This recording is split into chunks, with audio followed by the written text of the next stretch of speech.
a moral obligation. They fought for us, unfunded, totally unfunded.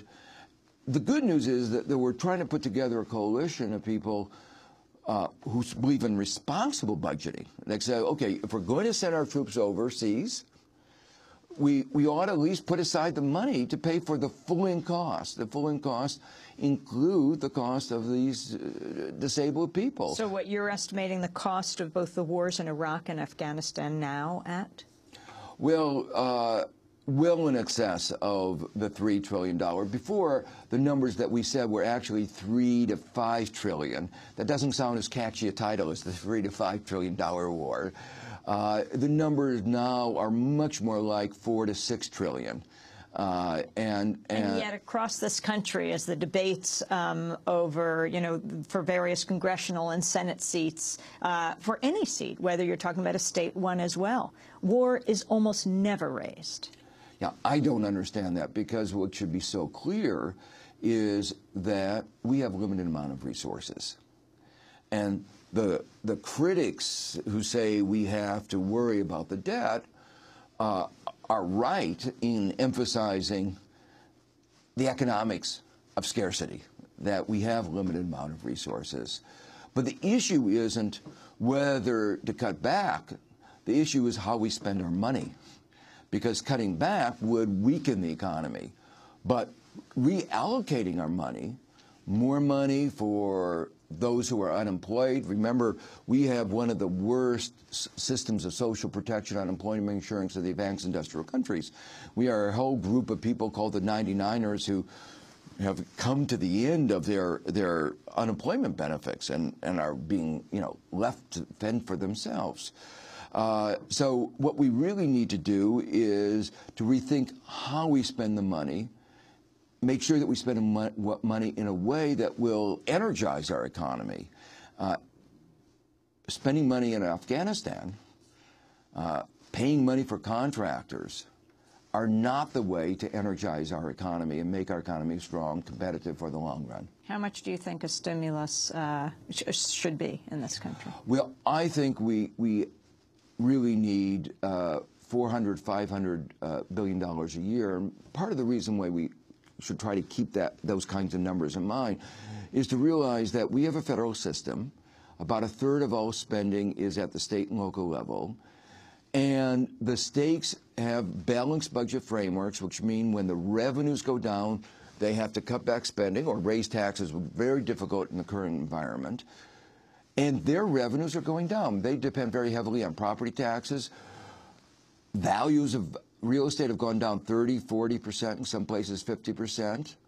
And the result of this is that we're laying off teachers. We're laying off those who provide basic services. So while the government is coming to the end, the federal government's coming to the end of the stimulus, the states are retracting. We saw that in the September numbers on jobs. 67,000 private sector jobs were created. Not enough for the new entrants in the labor force, so less than half the amount we needed.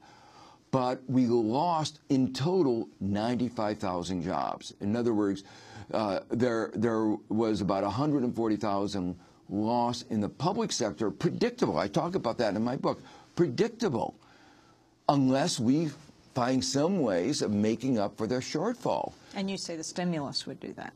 If we have another stimulus, it could do that. So why don't you think President says that, even in his own interest? I mean, when you see the Democrats falling all over the country, what looks like the predictions for this election.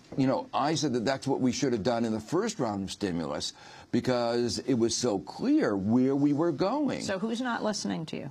President Obama, Timothy Geithner, Larry Summers now gone. I think, let me be frank, I think what happened is that some of these people who helped create the crisis, who were in favor of the deregulation, who didn't do their job regulating the banks that they should have done. Naming names here. Well, you can figure out who those are. You tell us. Well, Geithner was the head of the New York Federal Reserve Board, whose responsibility is overseeing New York banks. Secretary Timothy and we know Larry Summers was, his great achievement was passing the law that deregulated, make sure that derivatives, these risky securities that led to the downfall of AIG costing $180 billion, his great achievement was to make sure that this was not regulated.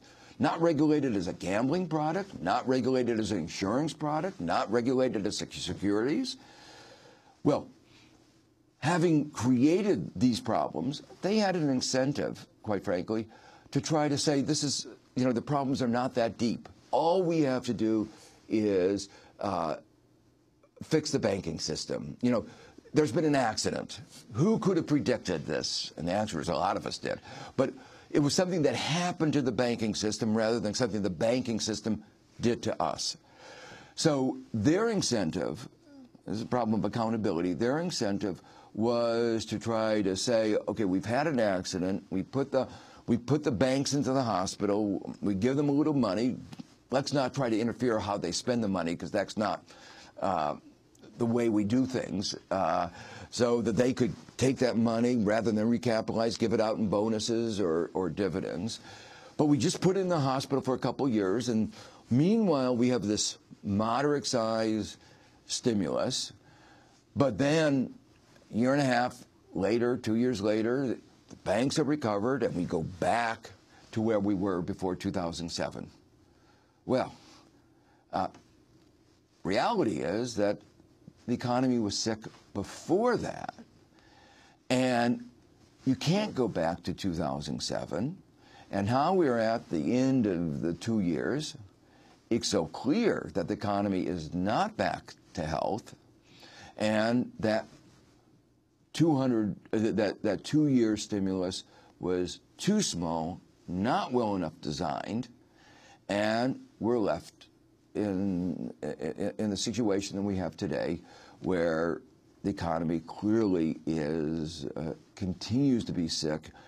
Not in the sense that the banks are making profits again, Wall Street is not doing badly, but sick in the real sense.